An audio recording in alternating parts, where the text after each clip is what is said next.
തിരുവനന്തപുരത്ത് സുനാമി ഫണ്ടിൽ നിർമ്മിച്ച വീടുകൾ അപകടാവസ്ഥയിൽ. 5 റിങ്ങിൽ നിർമ്മിച്ചു നൽകിയ വീടുകളാണ് വാസയോഗ്യമല്ലാതായത്. ഇതോടെ 250ഓളം കുടുംബങ്ങളാണ് ദുരിതക്കയത്തിലായത്. കോൺക്രീറ്റ് പാളികൾ അടഞ്ഞ വീട്, കുട്ടികൾക്കടക്കം പരിക്കുപറ്റി, മേൽക്കൂരകൾ ചോർന്നു വീഴ്ക്കുന്നുണ്ട്. അശാസ്ത്രീയമായ സെപ്റ്റിക് ടാങ്കുകൾ നിർമ്മിച്ചത് കാരണം മലിനജലം പുറത്തേക്ക് ഒഴുകുകയാണ്. അധികൃതർ തിരിഞ്ഞു നോക്കുന്നില്ലെന്നാണ് മത്സ്യത്തൊഴിലാളി കുടുംബങ്ങളുടെ പരാതി. 2011-ൽ 97 വീടുകളാണ് 5 റിങ്ങിൽ നിർമ്മിച്ചു നൽകിയത്. ദൃശ്യങ്ങളുണ്ട്, കാണാം. ഈ പ്രതിസന്ധിയിലേക്കാണ് ഏകദേശം 4 മാസമായി.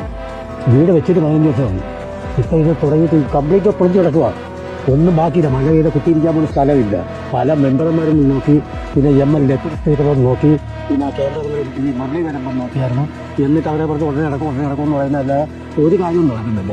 ഇനി അടുത്ത മഴയ്ക്ക് എന്തരാണെന്നുള്ളത് അറിയാൻ പറ്റൂല. അത് പൊടിഞ്ഞൊടിഞ്ഞ് വീഴുകയാണ്. രാത്രിയാകുമ്പോൾ മഴ വീഴുകയാണെങ്കിൽ എത്തേനാള് രാത്രി അവിടെ കൊണ്ട് വെള്ളം ടാങ്കെല്ലാം ഇരിക്കുന്ന സ്ഥലത്തെല്ലാം മുകളിൽ പണലും ഇത് പൊടി മണ്ണാണ്ടാ മോനെ. അതേ കണക്ക് പൊടിഞ്ഞിറങ്ങും. 98 വീട്ടുണ്ടല്ലോ മോനെ, അതെല്ലാം ഇല്ലാതെപ്പെട്ട് കിടക്കയല്ലേ. പണ്ടത്തെ 2,82,000 രൂപ വീടാണ്. അപ്പൊ നിങ്ങൾ ഇപ്പൊ 10 ലക്ഷത്തിന്റെ പദ്ധതി കൊടുത്തല്ലേ? അപ്പൊ ഞങ്ങൾക്കും കൂടെ അത് അനുസരിച്ച് അതിന്റെ പകുതിയെങ്കിലും തരും. എന്നാൽ ഞങ്ങൾ പിടിച്ചു വെച്ച് നിൽക്കുമല്ലേ.